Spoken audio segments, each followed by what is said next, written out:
Inside Story Uganda, real source of political updates.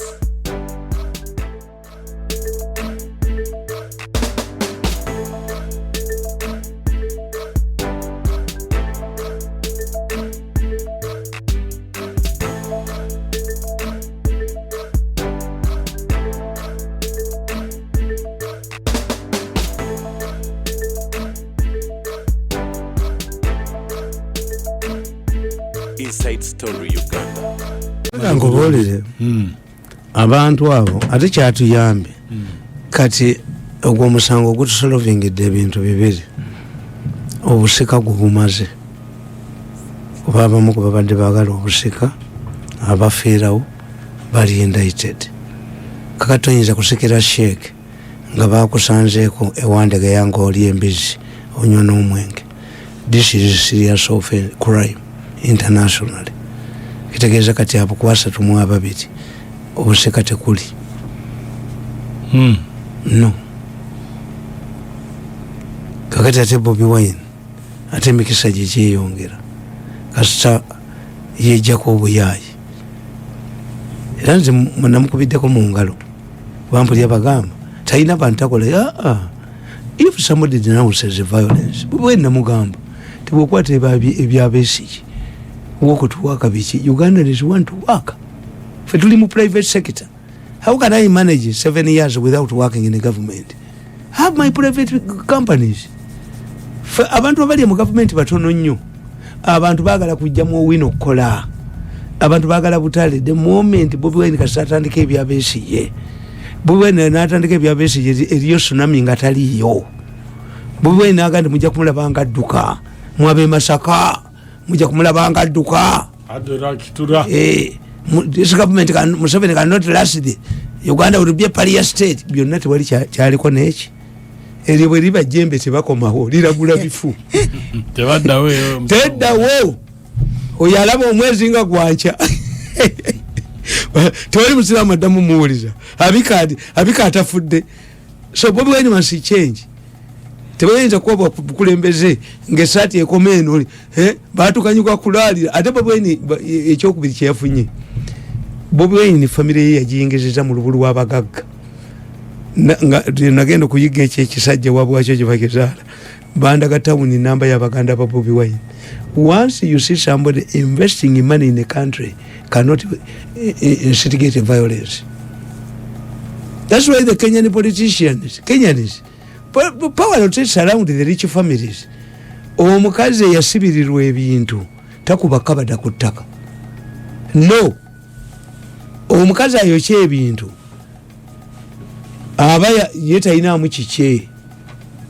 Era omukazi oyo ali damaging bw'omuga nti ene suit taata wange yagindekera gyayokya to inflict pain on you. At the moment the Bobi Wine family has entered the group of rich people katayonona nupwe bagaggawaziza Bobi Wine family ye eyi ekintu kyaba kikozeseza bagagga nnyo is one now of the richest families in this country. Ekitegeeza tekyakola violence has a stake mu ggwanga muno ate ye ekintu bakimuteeka mu buteesi. Besigye is different from Bobi Wine and Mugisha Muntu. Besigye carries personal vendetta against the president. Ye omulabira ddala n'obusungu bwe alina obusungu bw'amaanyi. Mugisha Muntu ono tumukunde nabaga ntumukunde will force you into a generation after generation. Nembaga buli alina ebipapula ebifu talinyayo tabawa matulayo. Nabaga tumukunde yali muyiso kati osegirinya omukazi yaleetera bana ba Bobi Wine obuzibu. Omukazi oyo we Boston yali agala nnyo segirinya bere ne bali mu parliament nakwata $5,000 n'agibawa ne bamuyisawo ng'ebipapula bifu. Kakati akabukedde kagamba omusango guyamba segirinya you were stupid. Why? Kwegaba ofunyisa omukazi omuwala olubuto ow'essomero n'odduka n'okomawo ng'azadde tebakusiba. Tebakusiba. Ate evidence yeeyongera olubuto olwegaana omwana omwegaana. The moment segirinya uttered false documents ogwo nagwo musango. Ne bwane kwega okubeera mu kkomera kati asoma ne bwasoma bino tabijjaayo bino byateekayo bye bikulu oyo wa myaka 7 mu kkomera. Oh, you see mbabuuza abaana bano mbabugamba they are very rich fellows naye obugagga bwabwe abazungu babukutte era Bobi Wine ekyakiyige abazungu bwe baba bakwagala ogula amayumba ewaabwe n'ebizimbe bwe batandika okukutanga babisiba nabagamba nti ebizimbe byabwe babikwata. Biden yakubira ne kabaka wa Dubai teri kizimbe kikyuka ownership nga kya Munnayuganda and you see eri kye balimba nti ogula ekizimbe mumanya g'omuntu omulala. Nabaga nti waliwo omusajja yagenda ku ATM akantu ne bakalya ekyuma ne kigamba you are wanted natema kakati you see babazingako kati this is what Europeans do nti eza nze natya abalasha neza Gaddafi bazikwata Gaddafi Milan yajinunula Gaddafi yanunulako ne Fiat ng'egudde lirira ndi tuyitale ne bakwata eza Mubutu ne bakwata eza Bokasa era gwe n'osigala ng'ote ne bulwadde kibuno owaye gwe nalonga dduka logi nga yeekunkumula noga nti embeerera oba omulema onoleeka oti okukulu. President Kaguna Museveni n'ayita olukiiko yeyita bukubirire yeyita mukyala Rebecca Litwala Kadaga nga ayagala speaker wa parliament era ayagala okuddako, n'ayita Olanya deputy speaker era ayagala okufuuka speaker, n'ayita mukyala Ruth Nankabirwa nampala wa oludda olwa government mu parliament oba ababaka ba NRM mu parliament, n'ayita Dr. Ndugu Ruhakana Rugunda Saba Minister w'eggwanga Uganda, n'ayita abeegwanyiza okubeera ba deputy speaker abaagala okumyuka speaker addako mu parliament eye-11 abayita mu State House. Yes, okutanduka njagala tutambule ffenna step by step okwongera okulabika nti tugoberera byonna ebyo tubibanyonnyola kuba gaziyiza nsonga eno mugitegeere bulungi exactly wajje yava na lwaki olukiiko lwatandika okubanga luyitibwa. Omulungi atuuliriza olukiiko luno okutandika okuyitibwa bano ababiri abyesimbye okuvuganya ku kifo kyo speaker wa parliament batandika kweweereza bisongo. Abamu tebategeera kigambo speaker abaagala okukubiriza parliament eya Uganda nga bwe tulaba nti mukyala Rebecca Litwala Kadaga si asoose waliko mwami Edward Kiwanuka Sekandi n'abalala bonna baze babeerawo. Kaakati bano batandika okwekasukira amagi amavundu kiva ku ki nga mukyala Ruth Nankabirwa nabo balina interest eyaabwe ebigambo ne bitandika okubanga balina gwe baagala okuwagira nga balumiriza Kadaga okubeera nti bo baamuwagira mu mwaka gwa 2016 nga bagamba Kadaga tukufrontinze omulundi guno ekisanje kya 2021 okutugenda kuwagira Jacob Olanya afuukeko speaker wa parliament era nga bagamba Kadaga agenda abeere vice president. Era ku kino ekyo kyennyini kyova okwogera mukyala Rebecca Litwala Kadaga yagamba nti mukyala Ruth Nankabirwa yagamba nti SEC yerina okusalawo. Rebecca Litwala Kadaga naga nti SEC wano si yekola ki? Si yekola. This is parliament. Era bwe bakubidde ofo n'opondo wano wansi tujja banyonyola yakikoze eki yakirese naga nti omukyalo oyo SEC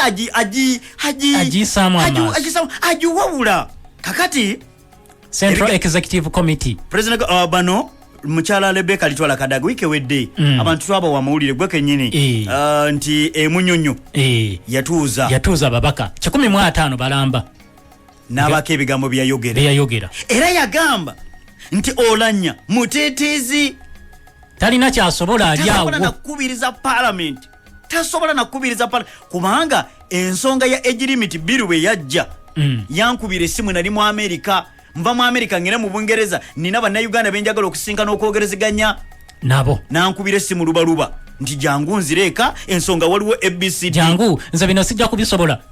Kadaga n'alinnya ennyonyi najja wano biru neeyite ennaku 3 namba abaka nga batuula ng'ebanyongeza omuntu ebakyuse obutebe bwe bubuuka mu bbanga paka biru neeyita eya age limit nevaawo emyaka negiva ku president 75 negijibwawo kati n'ow'ekikumi asobola okwesimbawo obajjira mu kagaali obajjira mu tebitukwatako kati mukyala Rebecca Litwala Kadaga ekyo yakyogera kakati President Kaguta Museveni ku Monday meeting eyatudde yagambye Kadaga nti tonyambangako Kadaga weefuge Kadaga yagambye nti weefuge tonyambangako byoyogera sibitegeera era amugamba bw'oba ogamba nti wanyambako mu parliament okunza okuwangula leka kwewayiriza kubanga mukyala Ruth Nankabirwa yankakasa nti yakola mobilization nungi biru eyo neyita era nze nali ready okugenda mu referendum ebyo byogera sibitegeera gwali mulimu gwa Nankabirwa Nankabirwa yankakasa nti ddala kituufu yakola ki yasobola okumobilizinga bulungi nnyo akalungi tusobola okubanga kyonna ekyayitawo tolina kye wakola sikiraba waawo Kadaga agenda agamba abantu nze nayamba president okomawo okwesimbawo mu 2021 tekiriiwo tolina kakati nno batutegeeza mukyala Rebecca Litwala Kadaga namugamba nti kiki nagamba nti mukama wange president yabadde amugamba nti bw'oba ogamba nti waŋŋamba nti wayamba gwali mulimu era yakolera ddala omulimu omulungi Ruth Nankabirwa okwongera okulabika nti ddala kituufu tuwangula biru eyo eyayongera okubanga eyisibwa mukyala Rebecca Kadaga nogamba nti olanya afa okuhandolinga yatya okwasaganya ensonga yakwasaganya era Kadaga weyongera okubanga ogamba nti olanya tasobola kubanga akubiriza parliament president agamba olanya bako kyoyogera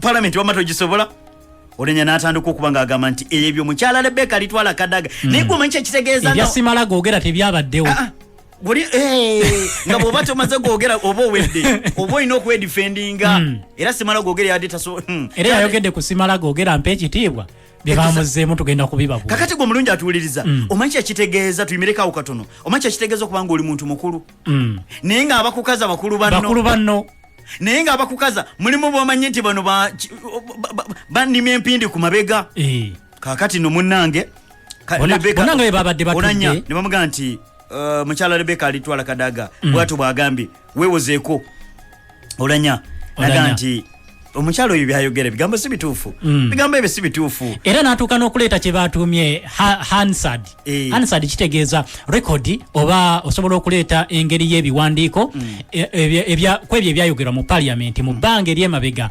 n'abikomyawo n'alaga obujulizi mulaba nze natandika ekintu kino nze nakireeta ekintu kino ekya age limit nakirimu era okuva mu ntandikwa kati agamba atya nti saagikubiriza saawa neetuuka eya mukyala Ruth Nankabirwa bambalagana ne mukyala Rebecca Litwala Kadaga si muŋŋuumi si mu kwagala kweyuzayuza wabula bigambo ku bigambo buli omu atandika okuba nga afulumya nampala mukyala Ruth Nankabirwa ngagamba nti omukyala oyo gwe mulaba Rebecca Litwala Kadaga agamba Mr President n'abalala abuli mugamba Mr President omukyala oyo gwolaba yakakkanya Prime Minister Nduguru Hakana Rugunda omukyalo oyo kwagamba muli alina bwe yeeyita nti w'amaanyi jena buli ewe nti wakitalo nnyo okubeera nga yenyola nga bwe wenyola era alabika nti maama president agamba nti Ndugu Ruhakana Rugunda wennyonnyoleko omukyala kiki kyagamba Ndugu Ruhakana Rugunda Prime Minister w'eggwanga lino erya Uganda nagamba nti mukyala Rebecca Litwala Kadaga namuwa ekitiibwa era nkitwala mukyala akwata namba 4 mu ggwanga muno kubanga munene mu hierarchy sisobola kubanga muyisambu bwintu nakikuuma kintu kikulu ne muleka kyonna nenkikuuma era nenkireka bwentyo kubanga because nali sisobola kwongera kulabika nti ate ye mulebula oba nenkireka yabadde nga akubye ejjinja mu nju President Kaguta Museveni namugamba awo wennyini Sonko lindako president kyeyayanukudde Ndugu eno meeting y'abantu bakulu abagibaddemu bonna basajja bakulu Ndugu Ruhakana Rugunda Prime Minister waffe yewozaako kwe President Kaguta Museveni amwanukula yamugambye atya njagala tuyingirawo President Kaguta Museveni atuuka lirako bali mu meeting batudde omulungi atuuza ku Polo of Africa Radio omanyi kitegeeza okuba nti basajja bakulu batudde lukiiko lunene olutulako mu ku banene mu SEC eya NRM nga batudde bali mu kwongera ku ebigambo ebibadde bijja tewaba kinayagadde ku president mu meeting nti obedda buli gwokoonako nga president ateeka okumukubira essimu bw'aba tali mu meeting ali mu meeting amugamba weewozeeko ku nsonga eno kikyogamba Nduguru Hakana Rugunda yeewozaako aga nti omukyalo ono munene mu ggwanga muno nali sisobola ate nange kutandika kumwambalira nenkireka jjukira mu mazima amatuufu omwami ono Nduguru Hakana Rugunda ali mukakamu ddala pale fe mutwamukyazaako ko wano naye nga ayina embeera ze mudu mwayogerera musajja ne bwaba kyagamba nga kiri so serious tayina boggo okitegeera jjukira yali mu ministry y'ebyobulamu ministry y'ebyobulamu then bamuleeta n'omuwa prime minister president yamwanukudde atya president agamba Ruhakana Rugunda agamba nze omukyalo oyo nali muwa ekitiibwa kye si kumutya but okumuwa ekitiibwa nga mutwalanga omuntu owokuna mu ggwanga lino mu bantu abasinga okubeera ab'omugaso mu ggwanga lino mu hierarchy ey'eggwanga Uganda ng'akwata kifo kyakuna president kyava amutunuulira bw'ati n'atunuulira Ndogo n'amugamba forget about those things of hierarchy ebyo ebya hierarchy byerabire wano nakusindika mu parliament kukiikirira gavumenti si kukiikirira hierarchy byoddamu Ruhakana Rugunda byeyazeemu ng'agamba nali nti omukyala Rebecca Kadaga nakusindika mu parliament kukiikirira gavumenti sakusindika kukiikirira bintu bya hierarchy bukulembeze bwa kuntikko nakutuma kukiikirira gavumenti gwe babigambye awo nasirikawo jukiranga yambadde galubindi nasirika kati mukyala Rebecca alitwala Kadaga teyazeemu kwogera Ndogo yasirise nasirika nga bamaze okumukalakata amugambye sakusindika kukiikirira hierarchy nakusindika kukiikirira gavumenti agomunda gajja mukyala Rebecca alitwala Kadaga agezako ga Mr President njagala kwedifeninga njagala nti waliwo ne Mr President ebitatambula bulungi boolaba bano bannima empindi ku mabega awo emboozi egaziwa muyingiramu abatali mu meeting Jerusalem Sale ayingiramu Jerusalem Sale okutandika okuyingiramu agomunda gategeeza omukyalo ono agamba nti waliwo ensimbi ezivujjirirwa mu nakibiina kya FDC Salamu Musumba era nga kitegeezebwa mbu Jerusalem Sale yavujjirira omusimbi okwagala mukyala Rebecca alitwala Kadaga bamulemesa ekifo eky'omubaka wa parliament weekamuli era mukyala Rebecca alitwala Kadaga agamba nti tolaba waliwo ne petition eri mu kooti nawangula akalulu mu bulungi naye Musumba ali mu kooti yampaabira era waliwo amuvujjirira omusimbi president amuga okwenye ku linnya lyani nti lya Jerusalem Sale president n'ajjayo essimu nakubira Jerusalem Sale kuru mukumukubira nayogerezeganya ne president namugamba nti mukyala Rebecca alitwala Kadaga Mr President byayogera sibimanyiko ebyo nze sisobola kubikola sisobola ekyo kukikola ng'ate lwaki omuntu kugamba ntandika ate okumulimirira empindi ku mabega mukama wange sisobola kukikola teri muntu gwe nali nsizeemu nsimbi operation wealth creation tewali gwe twali tusizeemu nsimbi yenna ng'alwanira ekyo kyabukulembeze era mukyala Rebecca alitwala Kadaga sisobola kutandika kugamba nti kino ABCD president n'agamba I know my brother tasobola oluganda omulungi tasobola kunimba tasobola era ekyo kyaŋŋambye kyekyo Sale talimba naye muliriza Rebecca alitwala Kadaga ogambye nti Sale Jerusalem Sale avujjirira omusimbi mukyala Salamu Musumba president naddira Salamu Musumba si wa FDC nti naye omusimbi baguvujjirira mukyala Rebecca alitwala Kadaga bamusuule aleme kubeera mubaka wa parliament weekamuli kakati president aga nti saagala bigambo bino byakuwaayira bigambo by'okuwaayira bino si biki si birungi nakuba akasimu n'akateeka mu lawudi Jerusalem Sale bamuga nti tuli mu lukiiko tubuulire otandika otya okuvujjirira omusimbi ng'odi campaigninga mukyala Rebecca alitwala Kadaga mukama wange sisobola President baba kusema nti nkimanyi. I know my brother. Mugana has wange never lied to me. Tasobola kunimba. Kadaga ali muki namugamba president nagamba Kadaga una president najingiramu nagamba muchala Rebecca litwala Kadaga mu bya rumors Dekerawo engambo gambezo dekerawo okuwuliriza engambo buli kimu n'okiwuliriza beera n'akasengejja akasobola okusengejja mu buli ebijja ne kakati gwe buli kimu kyonna kijja n'otwala kino jukira yagala kubeera speaker wa parliament omulundi omulala ne president amugamba nti muganda wange tanimbangako Tasobola kunimba. Tugenda mu maso gomulungi atuliza bannange. Awo. Bobeera ku inside story muganda wange. Baba bakyatudde. Rebecca Kadaga yayogedde ku Ofono Opondo mwogezi wa government. Yamwogeddeko. N'agamba oyo tanjagala. Buli we omukisa gwagala okujja gyendi. Akola enteekateeka okulabika nti sibifuna. Era wafunira akakisa njogerako. President n'agamba nti ogambye ani? Ofono Opondo najja isimu.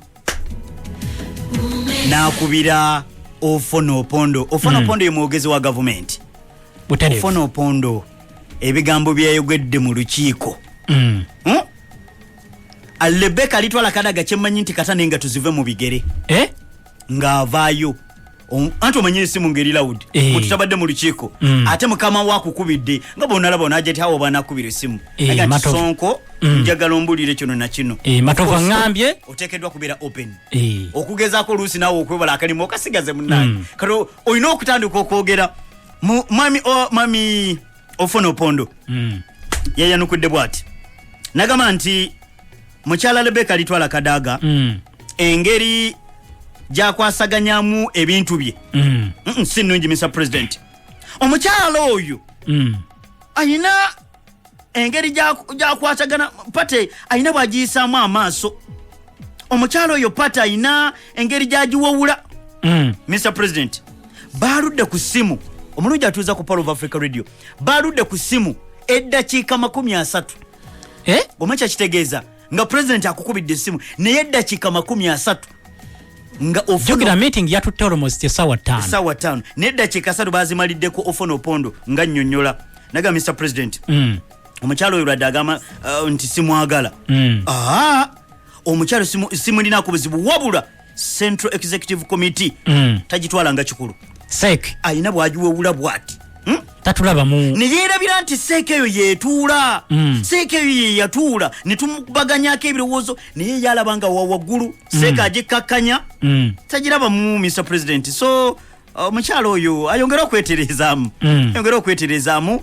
so nezireeta awo n'amujjukiza nti bw'aba ajjukira nti seeke ye yamuwa ekifo ky'obwa sipiika then lwaki ayogera nti seeke teyina buyinza mu parliament jukira nti mukyala Ruth Nankabirwa era agambye nti yali yaleeta emboozi za seeke mu parliament nga atuula wansi sigwe mwogezi wa seeke ate no parliament seeke wano si yeekolawo kati kyekyanyiza Ofono Opondo akati Mr. President sebo omukyala oyo yeerabidde abaamuteekayo yerabira eddaala eryamuyambako okuwandikayo ekintu waggulu kati eddaala alivumirira kakati munnange nezireeta kabwejumbira ndowooza bye agamba president Kadaga yeerabira nti seeke yamuteekayo president awo n'abagamba kakati mwenna njagala okuwa ekiragiro kyange okuva na leero kampeyini zonna ez'ekifo ky'obwa sipiika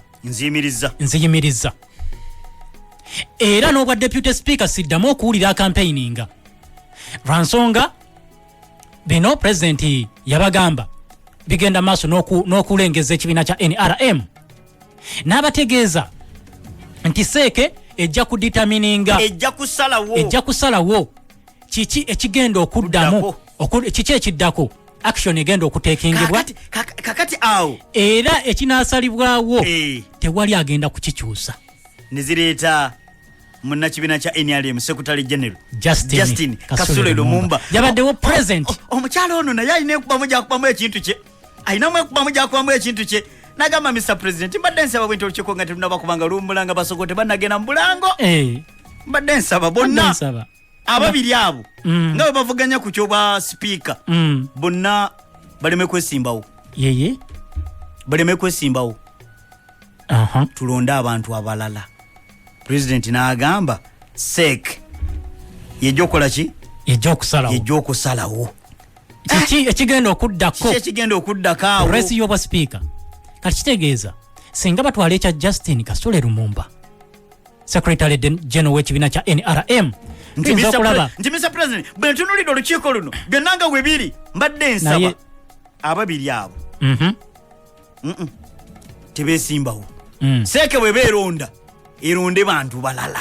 President aganti katulindire SEC ejja okusalawo lwonna lwenaasalawo tujja kwongera okuba nga tubekuleetera era gwe omulungi atuwuliriza nawuliddeko nti abeesimbyewo bonna ababaka bayiseewo abapya bagenda mu ttendekero ekyankwanzi gye batendekera ababaka era ekinaava eyo mukyala Rebecca alitwala Kadaga oba banaavayo nga munnange ekintu SEC esaze waddeyo natayambalanga ku kyambalo ky'amagye ku olwo lwali kyambala kitalo nnyo ekyagi Katongole naye kyenneewuunya nze eddaame lyange ligamba nabe nagoba okukwata owabukedde ewange bamukubanga ne bamuttirawo.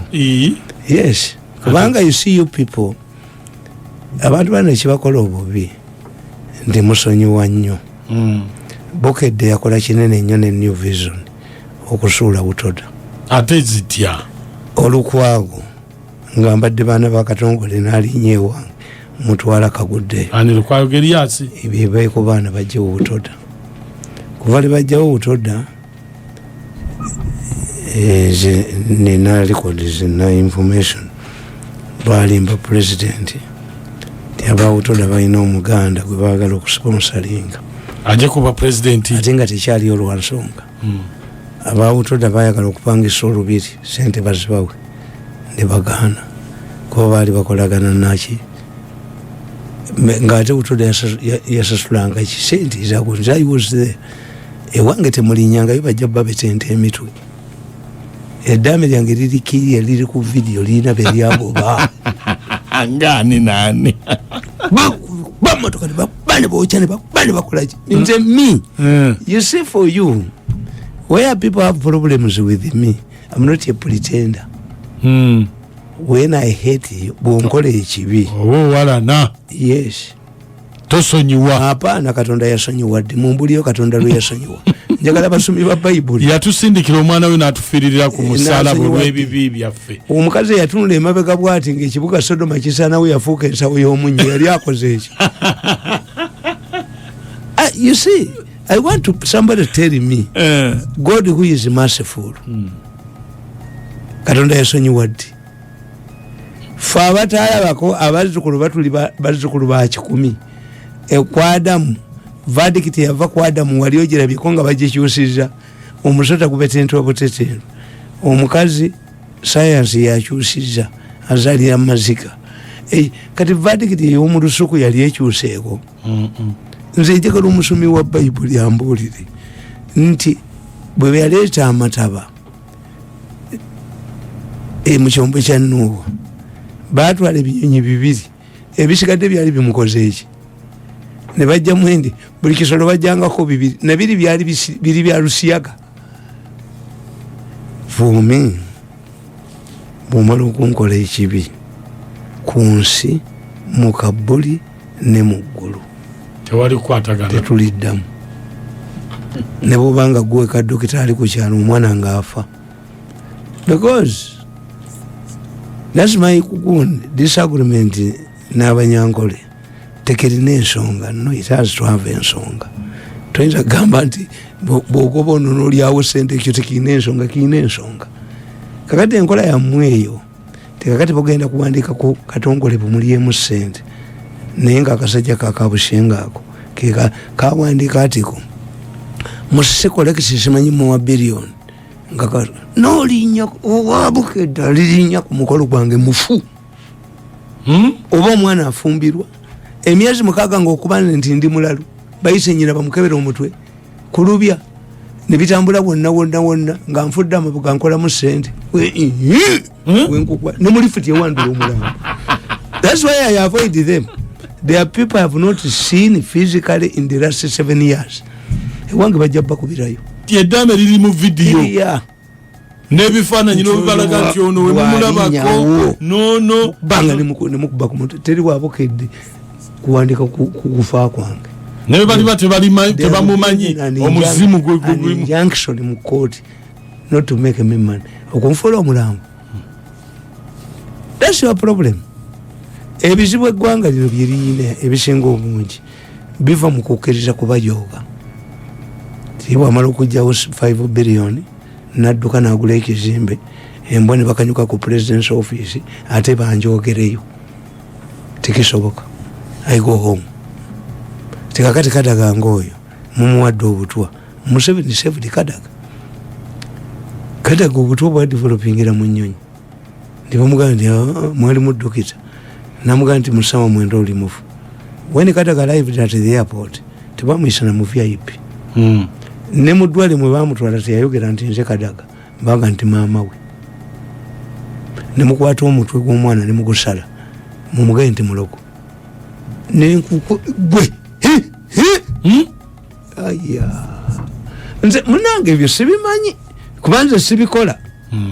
Me I have no malice kuba eddiini yange gyenzikiririzaamu African gods are very fair. Ffe tugenda bugenzi wali ne tufukamira nti akoze ekibi nze ndi mwana wa kibungu ajja kusanga yabayina amannyo. Ffe tetuloga naye nze ebyo byabakadaga mbeewuunya. Lukwago nali mugundi mu education mwewuunya bakukubye bakusibi. Omanyi nti Lukwago oyo baamutwala ku side headquarters ekireka ne bamusibirayo olunaku lulamba. Bw'aba avaayo n'akwata ku mmotoka ye ku munyolo ye aggulewo n'asangako ebifuta n'abuuza ddereeva we ti emmotoka eno ova kujooza nti ate ntya okuva lwe baatuleese wano oli under the law a permanent secretary cannot go to side. When I informed Kayihura directed his immediate release from Kireka nga side direct oba abakazi abatadde amazima abafuse mu ecupa bwe bamasulira abantu babagenda kudda oba bali bayola ne babasuula mu bala lwebutabika ne babawenja ne gundi ne bababonereza. When Lukwago arrived atanjogera ku mufu. When Lukwago arrived at his office he collapsed in his chair. Secretary we nakubira abekireka n'ababuuza what have you done to my boss? Abekireka ne bamuddamu ne bamugamba are you sure he is still alive? Asiki Lukwago. Lukwago started darkening omutima gwe nga gukendeera was rushed to the Cancer Heart Institute. Ne bamujja wano ne bamutwala e Kigali kuba abajamani baakizoola nga bwali busago bwa musota. Poison ya musota kuli Congo is only treatable in Kigali and Goma. Abaali Kigali mu ddwaliro the man who tortured him at Kireka emerged ne bamujjawo ne bamutwala e Goma. How can I work with you again? Okuja ng'onoonya nnyondo nkwasa omutwe. There are people I praise. Abo mbeesiimisa. Bakadaga mbeesiimisa. Abalina emitima egyo nze sigulina. No. Bw'onkola ekibi biba biwedde. Lwaki omupiira gugwera mu katimba kange? Njagala okubuuza lwaki oguluuza nti omutima gujja kugwera mu katimba kange. Lukwago ne bamugamba nti yabadde asasula kampuni enkyamu era bamusibe ekifo ekyo bakimuggyemu bakiwe Diana. Ono omukazi Nassali talina mwana n'abakolera emyaka 10 n'ava mu education n'agenda mu judiciary waliyo miliyoni za dollars zebaagala okubba ne bamuyoola n'omusango tegutambula naye bayinza omuyita enkya n'addamu n'abakolera. Mbeewuunya emitima egyo gimwe gye muyina nti oggalawo pologulaamu zange zonna enkya n'ompita nkuba ennyondo nenkwasizaawo omutwe. Tekisoboka. waliyo omulimu mu New Vision gwa milioni 5 gendo ziwe nnyoko